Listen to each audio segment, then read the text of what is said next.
Okay, so level 3 is writing equations of parabolas or quadratics. In number 4, it asks us to write it in standard and in vertex form. So what I'm going to do is I'm going to start in vertex form and then transfer it to standard form. So if you look at our graph here, we're going to note a couple points. Obviously, we want to figure out what the vertex is, and that's this point here, and that's at 3, -5. And then we've got a bunch of other points here. We got -1, 1. Sorry, -1, -1.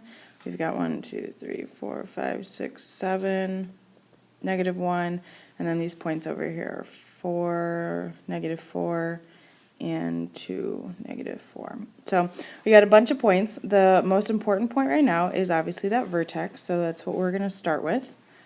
In our form, y equals a times x minus h plus k, we're going to substitute the x and the y value in for h and k. So if the vertex is at 3, -5, I'm going to put in 3 for h, whoops, as I just wrote h, 3, and then -5 for k. So I can say plus -5, or I can just write -5. Now here's where we got to find out what the a value is. You can choose any point that's on the graph besides the vertex. I usually try and keep things small, so what I'm going to do is I'm going to pick this point -1, -1, just because their numbers are small. You could have picked any other point on this graph. So I'm going to substitute these for x and y, those point values, so -1 in for y, and a -1 in for x, and I'm going to solve, whoops, I forgot that squared, and I'm going to solve for a. So simplifying the right-hand side, that's -4 squared. I'm going to put that a on the other side, just so it looks a little bit more familiar to me. Adding 5 to both sides.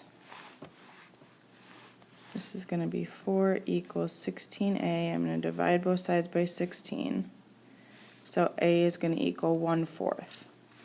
So now my final equation, I'm going to get rid of this a up here.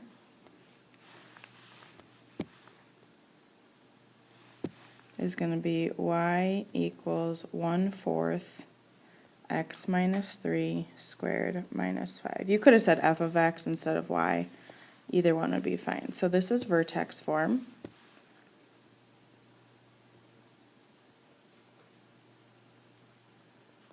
And now what you're going to do here to get it in standard form is you're going to simplify it. So remember that x minus 3 squared means it's twice. Don't break the math. Distribute the x, distribute the 3, and keep the 1/4 out of it for a second. Alright, now we're going to distribute the 1/4. If you simplify 6 over 4, that's going to be 3 over 2. Okay, and then combining like terms. 9/4 minus 5 is -11/4. So here is your standard form. So you can see that vertex form is a lot cleaner than standard form, and you can tell a lot just by looking at it. You can tell where the vertex is, you can tell what the a value is. In standard form, it's a lot of fractions. I know how much you guys love fractions. So you can see why vertex form is probably the preferred form over standard, but standard is something that you will come across this year and next year. So it's good to get in the habit of writing it in both ways. So now we got write the equation of the parabola in standard form that contains the zeros 1/2 and -5. So this means the zeros. Zeros mean your x values or your x-intercepts. It's just another way to describe it. So that means, okay, well, x is going to equal 1/2 and x is going to equal -5. Now I want to create the factors that are going to give me those answers. So for the first one, I'm going to multiply both sides by 2. I'm going to get 2x to equal 1. And now, again, I want it to become the zeros. I want to get this factor equal to 0.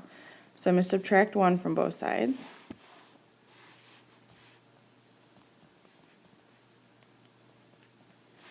So now I've got one factor. I'm going to go over here and do the same thing for the other one. I want to get it equal to 0. Whoops. One too many lines.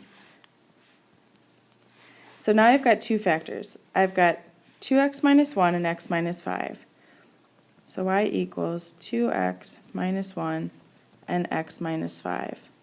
Now if it asks for it in standard form, now we're just going to distribute and simplify.